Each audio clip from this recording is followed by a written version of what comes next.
Okay, so why would you need a virtual assistant? And if you had one, what are they going to do for you? You know, for business owners who've never really been exposed to the concept of a virtual assistant, it can be a little bit of a struggle trying to work out how it's all going to work and what are some of the key tasks that you could actually realistically get a virtual assistant to do for you. So that's the topic this week.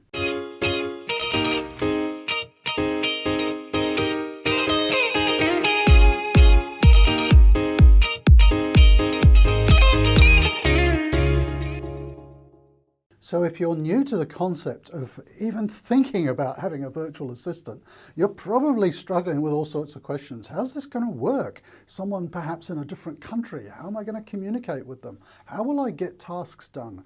What am I going to give them to do? And maybe am I going to spend half my time trying to supervise them? No, let me share some tips with you. And to be honest, I've been utilizing virtual assistants now for about 7 years. I couldn't run my business without them. So first of all, why would you need a virtual assistant? Oh, and actually when I get to the end of this video, I'll give you some access to much more information, so do watch all the way through. So why would I need a virtual assistant? Well, let me ask you this. Are you a small business owner? Are you a bit of an entrepreneur? Are you working too many hours a week? I was working 80 to 90 hours a week before I latched on to having a virtual assistant. If that's you, you want to listen to this, because having a virtual assistant will help you get your life back. It's going to take off a lot of the mundane tasks that you shouldn't be doing. You know, have you sat down and thought about what's the value of the tasks I do every day? What are the highest value tasks? You know, closing sales, talking with customers, you know, delivering services. Those are the really high value things that probably you should be doing. But, you know, sorting through emails, doing some of the marketing, looking after the social media account, that's not high value stuff. You shouldn't be doing that. Those are the sorts of things that you can pass to a virtual assistant. So if you're running a business and you're working way too many hours, that's a good sign that you need one. Now, there are a whole bunch of videos on this channel about what a virtual assistant is and how to source a virtual assistant, and there'll be some links below which will help you. But let's just talk about what will you have your virtual assistant do. So I had my first VA in 2012, I think, and I hired a full-time VA. I'd always recommend you hire full-time, even though you only think you need part-time. And I started drip feeding her tasks, and she was going to be my personal assistant. And gradually it would be, can you do this? Can you do this? Can you do this? And then gradually her day was full, and I added another one, and I added another one. I now have 5 working for me directly.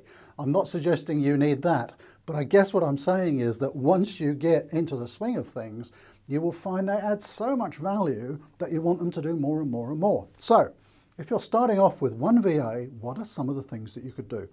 So you're probably going to have a general virtual assistant. So let me think about the things that my team do for me. Booking travel, booking my flights, my hotels, going through my email inbox and clearing out all the junk and letting me know what's important. Some of the routine emails replying on my behalf, managing my diary totally. That's interesting when you kind of let go of your diary to someone else. So customers calling in who want to talk to me, my PA just books those into the diary, and we kind of have a routine on, you know, what days to allow that to happen and how long and so on. Preparing documents, sending things out to clients. I might be out in the car and I'll say, hey, could you send that proposal to John? He's waiting for it. Preparing documents, helping format proposals.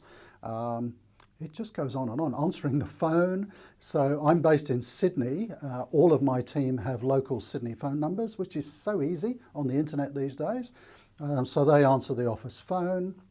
They act, my PA acts as a kind of filter for phone calls coming through to me. That allows me to actually talk to any of my team when I'm out on the road. Sure, I could call them on Skype or something like that, but when I'm driving and things like that, a phone is just much easier.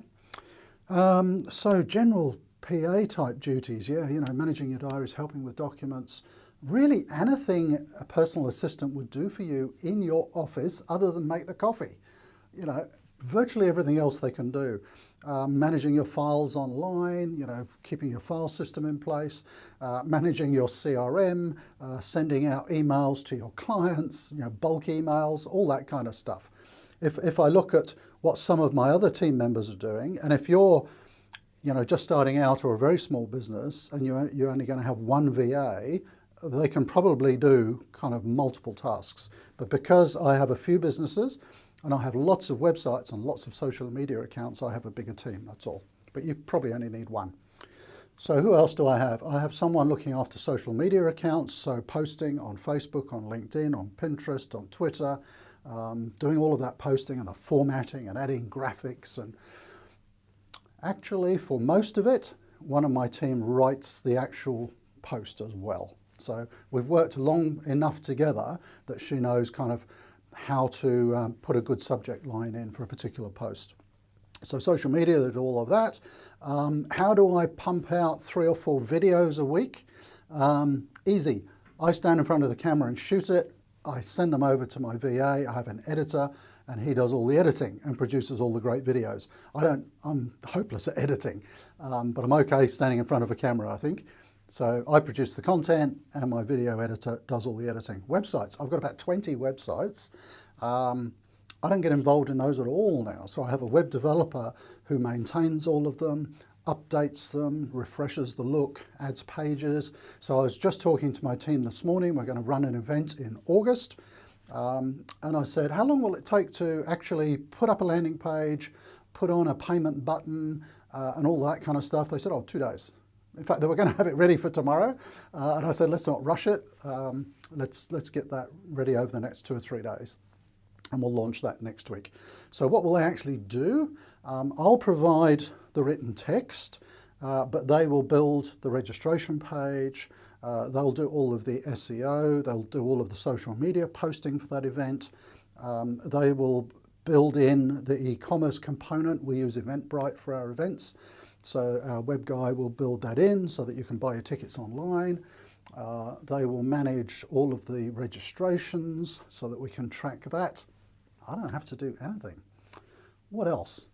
I think you're kind of getting the idea. Most of the stuff that I do in my businesses that is not direct interaction with clients, I get my virtual team to do. So start thinking about that for your business. What would it mean to you if all of those little things that probably tie you up for half of your working week, what would it be like to have someone else doing that? Someone trustworthy, someone who's sitting in a proper office with all the right IT support and HR support and backup support. How good would it be to have them doing it for you, and someone that you can talk to all through the day if you want to, on Skype video or whatever platform that you like, and can be doing all of these tasks for you. That is the secret sauce, in my mind, of small business ownership. It's actually getting people to do all of these mundane tasks to allow you more time to grow your business, or heck, go on the beach, whatever you like. So if you're wondering what a virtual assistant can do for you, I'd flip it and say, what do you think they can't do? Really, the only thing they can't do is stuff that would require them to be physically in the same room as you. Everything else they can probably do. So if that's got you thinking about maybe I need to have a look at a virtual assistant, have a look at the opportunities, I'll put some links below, have a look at that. If you enjoy these videos, do make sure to subscribe, like, comment. By all means, comment below on anything that you're concerned about or questions you've got about virtual assistants, and I'll make sure I get to all of those comments. And I should, if you're very new to this channel and new to the concept, maybe let's just do a 30-second summary of what is a virtual assistant. So a virtual assistant is someone who is remotely located away from your location, who is working for you in your business full-time, just like any of your other staff, but they're just in a different location.